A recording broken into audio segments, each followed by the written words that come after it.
李小姐，今日叫晒我哋嚟做咩啊？哦，阿黃生今日有啲嘢想教大家點用嘅。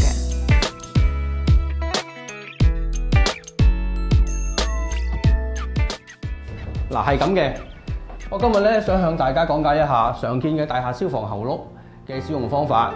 如果萬一大廈發生火警，火勢又唔係太大，喺安全嘅情況之下咧，我哋可以用佢嚟救火嘅。但係好似好複雜咁喎，難唔難用㗎？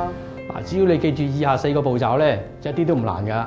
嗱，第一，首先就要打爛警鐘玻璃，咁樣可以確保大廈火警鐘響起，同埋啟動大廈嘅消防泵。第二，我哋需要開啟喉轆來水掣。第三，將封住喉嘴嘅玻璃打爛，然後拉出膠喉。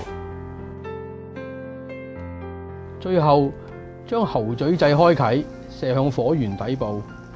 嗱，喺呢時候，如果我哋發現喉嘴係冇水出嘅話咧，咁好可能就係火警鐘玻璃未打爛啦，或者係呢個喉轆嘅水掣未人開啦。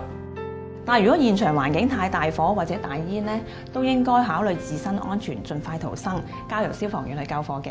咦？咁個喉轆平時咪冇用？咁可唔可以洗地先？千祈唔好啊！萬一你哋亂咁用，會影響佢正常嘅操作㗎。而且萬一火燭嗰陣用唔到，咁點算啊？咁樣係犯法㗎。嗱，李小姐就講得啱啦。仲有啊，但係要確保呢個喉轆系統咧，每年咧由註冊嘅消防裝置承辦商進行保養，確保佢咧運作正常嘅。大家要記得點樣用啦，萬一有起咩事都可以保障到大家嘛。